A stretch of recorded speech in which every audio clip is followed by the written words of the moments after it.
It's time for another Midweek Mini. We are so glad that you are here with us. We are Mary, Ellen, and Joe, and we love chatting about all things travel and points and miles. Today, we are going to get into our own review of the KLM business class and economy. Kind of a, compare and contrast. We flew both recently on our trip to Austria. So we are going to give you all the details. Are you excited, Joe?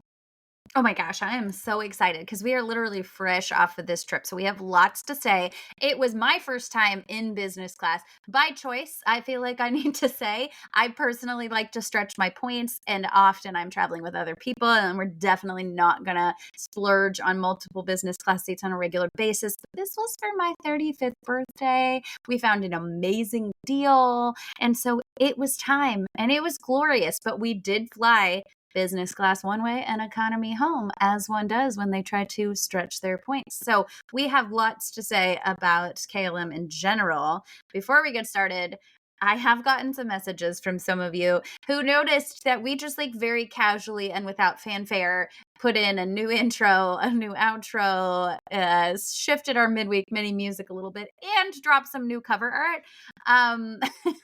We did not say anything about it. We just did it at the beginning of this year. And so hope it's not too shocking and too much of a change for all of you. We have some really big things coming this year. And so we just felt like we wanted to start everything out fresh. I did actually consider even starting this to be called season 2. But at this point, 200 episodes in, I was like, I don't think we have seasons here. I think we're just one long running show. I think on the back end, people don't understand, in every episode, it makes you put what season and what episode when you're typing in all of the back end stuff. So I've been typing season 1 for close to 200 episodes now. So yeah, I mean, our podcast season.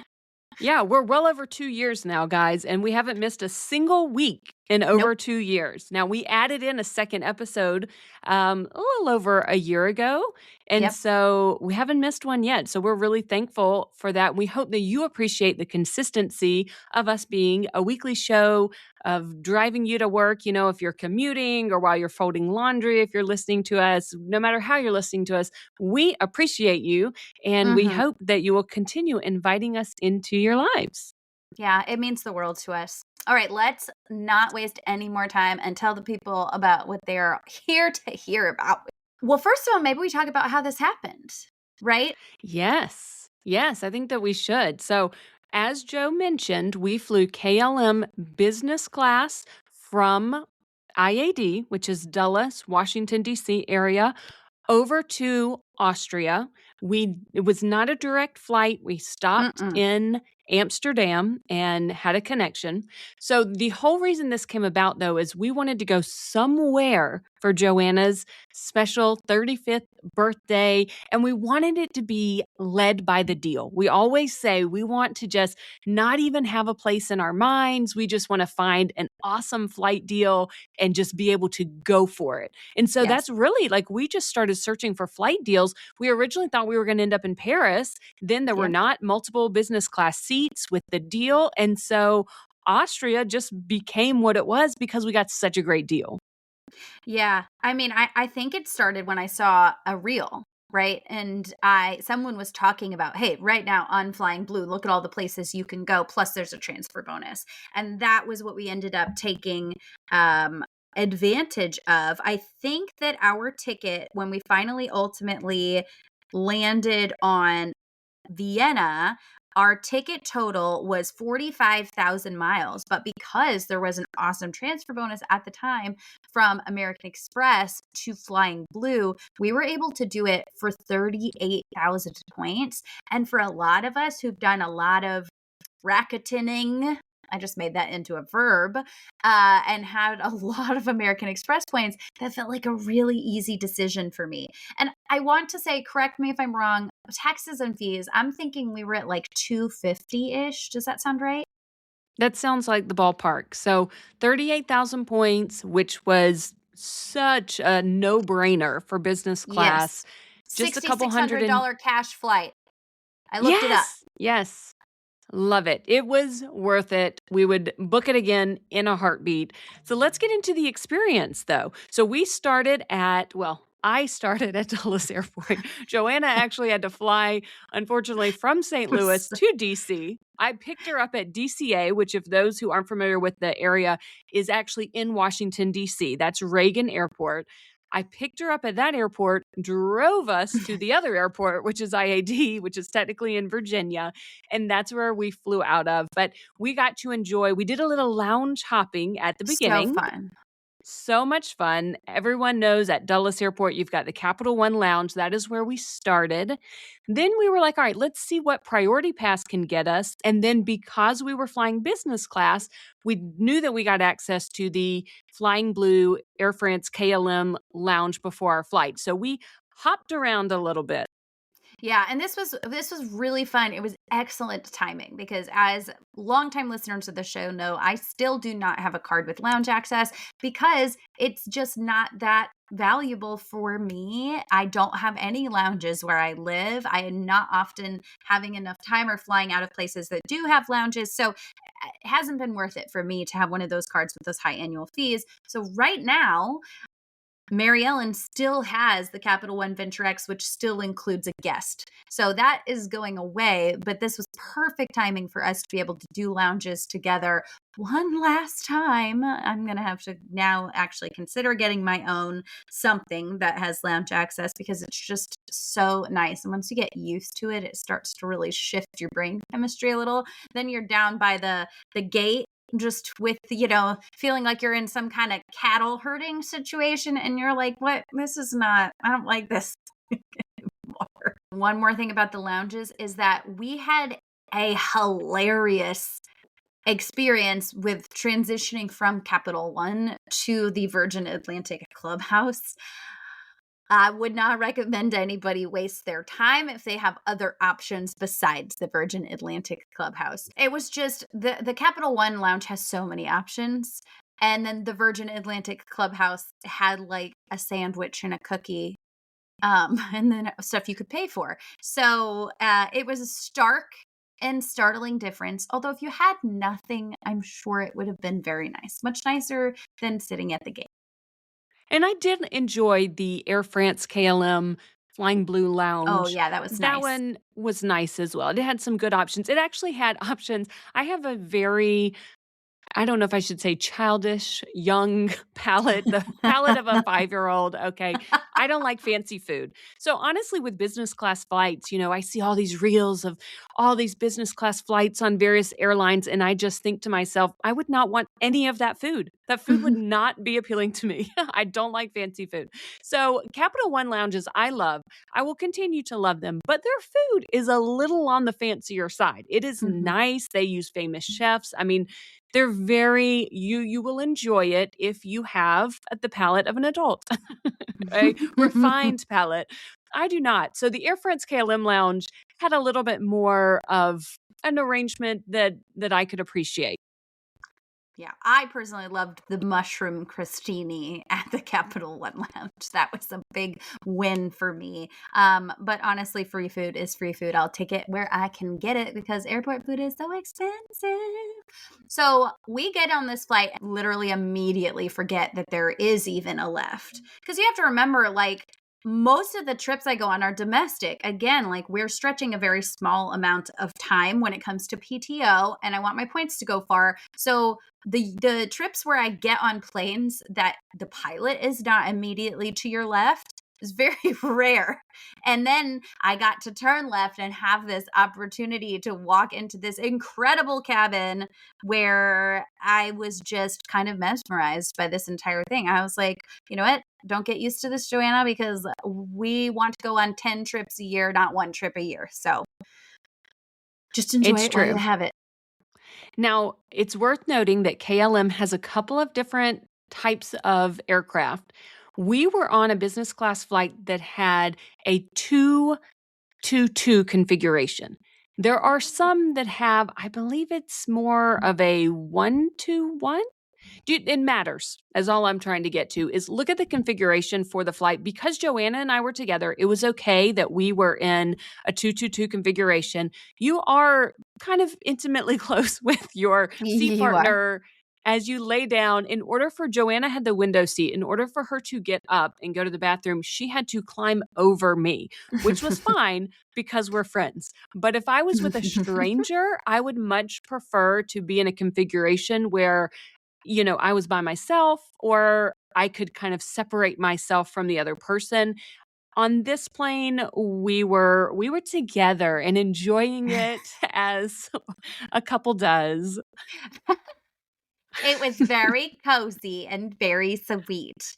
Um, but I think one of the things that struck me instantly, besides the fact that, like, oh my gosh, that chair is just so comfortable, even when you're not lying flat, like just having your legs up is feels like the most luxurious thing in the world when you're used to just constant economy flights. But the food from the start, astronomically different than any experience that you're having in economy when it comes to food. Like, someone cooks this for you. It's not like a microwavable plate with a peel off plastic top. It is incredible. And they bring you a drink before, and a towel. Was it hot or cold? I can't remember. I think it was a hot I think it towel, was a right? warm towel on the way there in business class. In economy on the way back, it was a cool That's what towel. it was. That's why They I can't can't afford the remember. warmer for the plebeians in the back. They also can't give butter in the back of economy. And we both fell in love with this KLM butter. I've never tasted anything like it. It came with the roll. Spoiler alert, it was the highlight of the flight for me, was the Mhm. butter that came with the Mhm. business class flight. I have since gone on a mission to find it. Guys, I made this whole reel that I never even published because it was like, how can I find this butter? Someone help me find this butter. I have since Googled the butter. Come to find out, I think it is available in some Whole Foods in the US. And so I don't have a Whole Foods immediately in my town. I do have one in a town nearby. I am planning to go there just for the butter. Guys, I will tell you the brand because I can't, we can't talk it up and then not Gatekeep. tell you what it is. Okay, it is called Banner Butter Sea Salt. Okay, small batch cultured butter. The sea salt, oh, it comes from grass fed. Oh my gosh. I cannot even tell you. I'm just thinking about it. It was the best butter I've ever had in my entire life. I will keep dreaming about it. We went all over Austria. I kept chasing it at the Park Yeah. Hyatt, at the restaurants in Austria. I was like, please, someone, surely you have this magical butter. And even on KLM economy on the way back, I was so hopeful that we would get the good butter, and Mhm. we did not. But We now I know, and no. I'm going to find that butter. Well, I make my own butter a lot, and cultured butter is actually something that has been coming across my Instagram recently. So I will be trying my hand at making cultured butter. Don't think it will taste like Dutch butter because none of our dairy here in the United States is going to be as good as what comes from overseas. But I wanted to run through just an example of the menu with you guys a little bit. The appetizer options were a stacked lobster salad with fresh mango avocado sweet chili sauce topped with roasted cashew nuts, or a creamy cauliflower curry soup. You can imagine Mary Ellen was thrilled about both of these appetizers. Yeah, I opted for no appetizer, actually. I was like, I could take this and take a picture of it, but I'm not going to eat it. So keep your appetizer. I'm good. I should have told you to get the soup, and I would have eaten that too because they both sounded really good to me. Obviously, I tried to go with the more bougie of the two. So, and actually, to be completely honest, I'm not that picky, but I didn't love the texture of the lobster salad. I ate it because I was going to eat every bite of everything put in front of me on this flight. Now, I did Next, love the main course. I did. yes, I it was didn't good. have the appetizer, but the main course, I got beef. It had some potatoes, some carrots, a little apple something maybe, The strudely. cinnamon apples. Cinnamon apples, that's what it was. Cinnamon apples, all of that I liked. I actually kind of laughed at the dessert when it came because I think it was kind of like I don't know, maybe it was like a cheesecake with raspberries, and then it had little marshmallows just kind of thrown It all was over the so top. weird. It was very unrefined, which I can appreciate because again, Yes. I don't care about that. I want it to be the least refined possible probably for my taste buds. So I was cool with the mini marshmallows, but I did laugh at it because I thought everything else has seemed so fancy until now with the mini marshmallows. Yeah, I thought that was hilarious too. I opted for the cheese plate for dessert, which was amazing to me. I'm not a huge sweets person, so I really enjoyed that. They also had a fantastic salad that had goat cheese, pear, honey glazed walnuts, and balsamic vinaigrette, and that was amazing. And then roasted sunchoke was their vegetarian option, and they also had a chicken option. We both got the beef, and it was great. It was really, really yummy. It feels crazy to be eating like that in the sky to me. I don't know. Yeah. Maybe I'm just too basic. But I think what's hard about these flights is that when all is said and done and you finish your meal, especially if you have a connection and you're not really going that far, I think it was 7.5 hours. When all was said and done, we really honestly had maybe 3 hours to try to sleep. And I was too excited. I've often said, and I think I might be changing my tune on this shockingly. I've often said, okay, if I'm going to be business class only one way, I want it to be the overnight portion so that I can lay down and actually hope to get some sleep. But in reality, I think I've realized now that I've done it several times, if I'm having to choose and I'm not going to be business class both ways, the truth is I'm not going to sleep much anyway. Because when it's business class, I want the meal and then I want the breakfast because I just want to see everything. You are excited. And when it's just to Europe, you don't have that long, really, Mhm. realistically, to sleep. So you don't sleep great either way. You do sleep better laying down flat. That is true. Lie flat, you're going to sleep better, but it's still so little that I'm like, you know what? Maybe it is worth it to do it on the way back when it's a daytime flight. I'm awake the whole time, It's so I can longer. truly just enjoy it. Yeah, the flights are a little bit longer on the way back, and you can just enjoy it the whole time Yeah. rather than feeling like you need to try to get some sleep. So I think I might be changing my tune. I think I might be right there with you, especially because after a trip like this, we're just going. I mean, I was just so exhausted, and I was a little sore. My knees were hurting from, as they do, from everything because I have horrible knees genetically. That would have been such a nice time to almost feel like your vacation is still going a little bit, Right. especially because it was more like 9 hours on the way back. I think.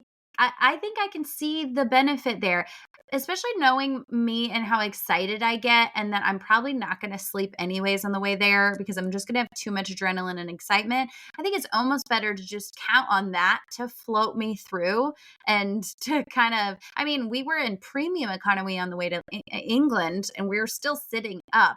And I don't think I was any more tired on that trip than this one, even though I got to lie flat for some of that. So I can kind of see switching your tune on this. I don't obviously have a lot to compare to, but I think I might try for the way back next time.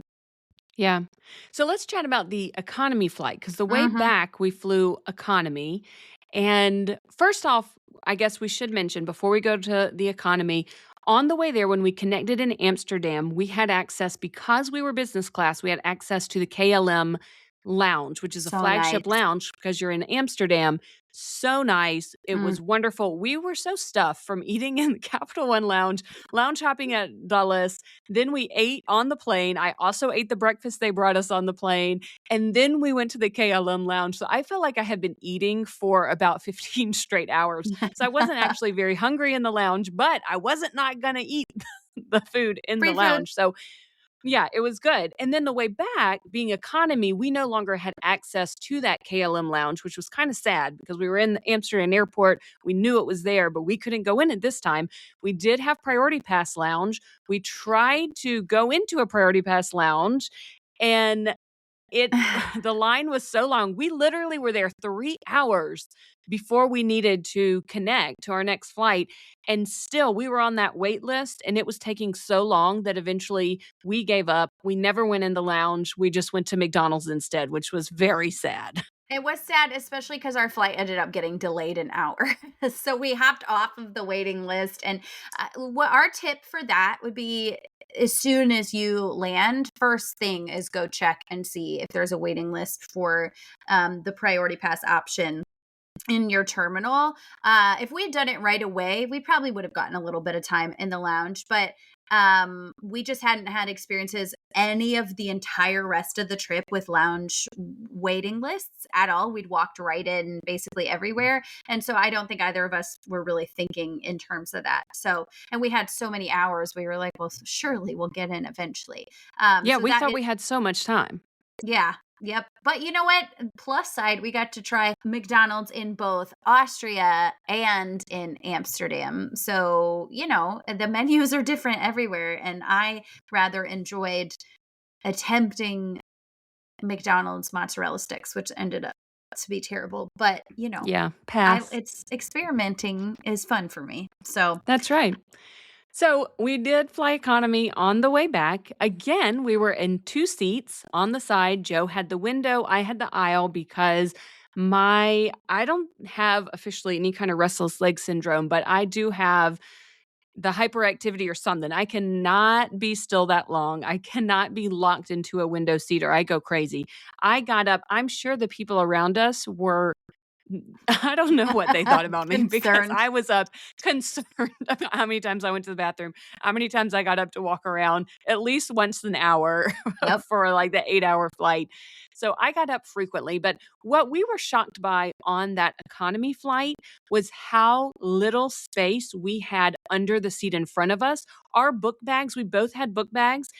I've had that same book bag on quite a few flights at this point. This was the first time I could not fit it under the seat in front of me. Yeah, the fact that this was an international flight and I had zero trouble on my flight from St. Louis to Washington, D.C. on a tiny plane.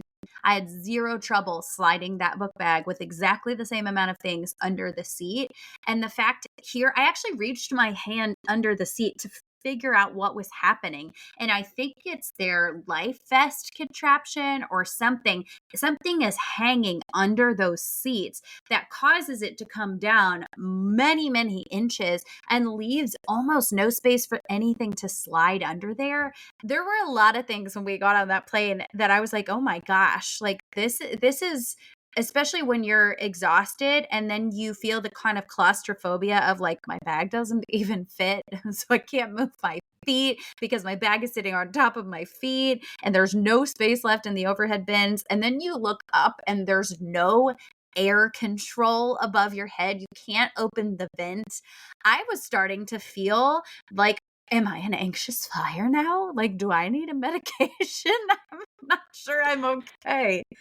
Yeah, and they did come overhead and tell us that the reason we were leaving an hour late, that our flight got delayed, was because the original aircraft we were supposed to be on had something mechanical go wrong and was not suitable to fly. And so they switched out our aircraft, It's which scary. never makes you feel good. And I don't know if this was the same. I mean, I think it was the same type of aircraft. The seating configuration was the same, but I don't know if it was older, if it would literally was a one-to-one match, the same exact type of plane we would have been on. But I will say for the ones who want to get up and walk around like me, the bathrooms on this plane were bigger. There were some Mhm. bigger ones as far as plane It's just bathrooms go. I appreciated that. I visited many of them just to switch it up from time to time, give myself a little variety. And in the back of the plane, as many transatlantic and international flights do, in the little galleyway at the back, there were some drinks and snacks sitting out so that any given time when I wanted to go wander around, I could go hang out back there with the other restless people and get a cup of tea or something to drink, eat some snacks, chit chat with them in the back. So just know that that option exists for you. If everyone else is sleeping and you're like me and you can never sleep on a plane, there are other people like you hiding out in the back. I love that. I did also notice when we were getting onto the plane, as we were walking through the kind of premium economy section, that first now, I mean, I would need to figure out exactly which aircraft we were on so that you guys could replicate this. But the first row of the premium economy section, that kind of bulkhead row that has all of that extra leg room, as well as being a little bit extra reclining and that kind of thing, I thought that looks like a super good use of paying to upgrade. And if I am remembering correctly, those seats were under $100 to upgrade to that. So were we ever going to consider spending $600, $700 to upgrade to a business class seat? No, obviously not. But I think there is something to be said for, would I pay $100 for a 9-hour flight in a way more comfortable seat with way more space? I might. Also, I think Yeah, it's important to note our how much we paid for this one in points. I believe if you're looking at KLM flights, it is called economy comfort rather than premium economy.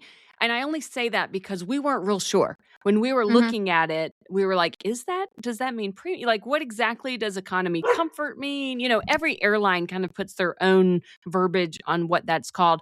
Also, if you're thinking about doing the very front seat, you do get a little extra room sometimes before the bulkhead. But if you have both a rolling carry-on and a book bag, just think about it because you won't have a seat to put anything under in front of you. And sometimes they get a little feisty about you putting two things in the overhead bin. So that's why I traditionally have shied away from that front row seat just because I hate checking bags. A lot of times I have two carry-ons, a personal item and a carry-on, and that gets a little tricky. Oh, and you did have to check a bag on the way back. And I think that we should also tell you guys that in Vienna, the line to check a bag for this KLM flight was very long in the morning.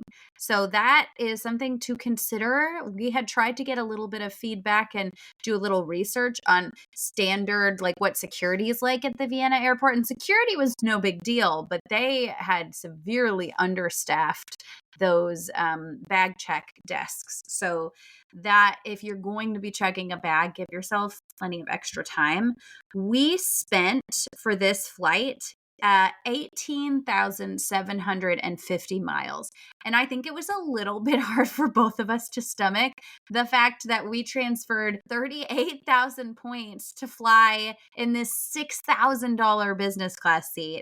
And we spent 18,000 to fly in this super, super cramped economy seat with, honestly, the food was rough. The food was rough, guys.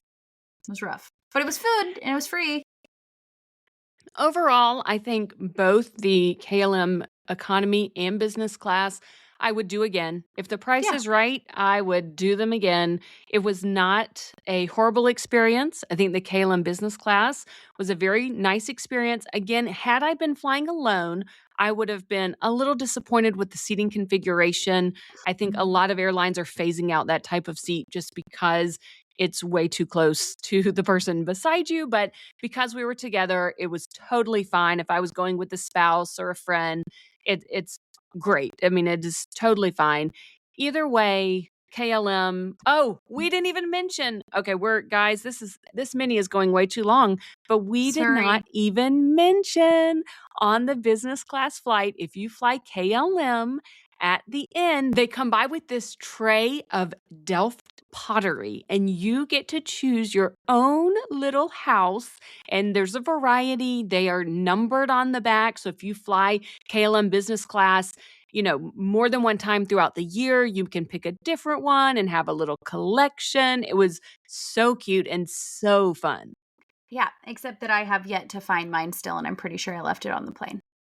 No. I have not found it yet.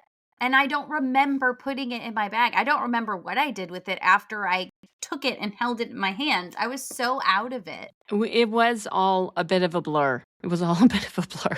We hadn't slept at all. They'd woken us up for breakfast. It was like, yeah. So anyways, hopefully it turns up somewhere, but it certainly was not in my backpack, and I don't know how I would have gotten it into my carry-on on the plane since it was above my You head. know where I put mine? In the amenity kit. Did you look in your amenity kit yet? No, but I'm about to as soon as we hop up this recording. Okay, maybe it's in the amenity kit. Oh, that would be great. So overall, either way, we had a great experience. We'd fly KLM again. The Amsterdam airport was pretty easy to navigate, didn't take particularly long. 2 thumbs up. We had a great trip, and let us know your experience. Have you flown KLM? We want to know what you thought about it, how you compare it to other airlines.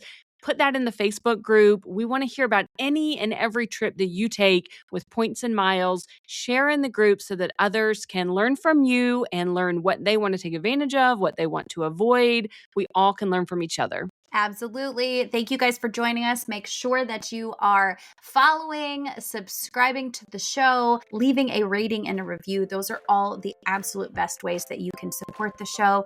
We will see you guys here next time. We hope you have a great week. Bye, guys. Thank you so much for joining us for today's episode. We hope you learned something new and feel inspired to plan your next trip. Remember, we're travelers sharing our experiences, not financial advisors, so always do your own research and make informed decisions. If you enjoyed this episode, be sure to like, subscribe, and follow so you never miss a Points and Miles tip. We'll see you next time on Wonderland on Points.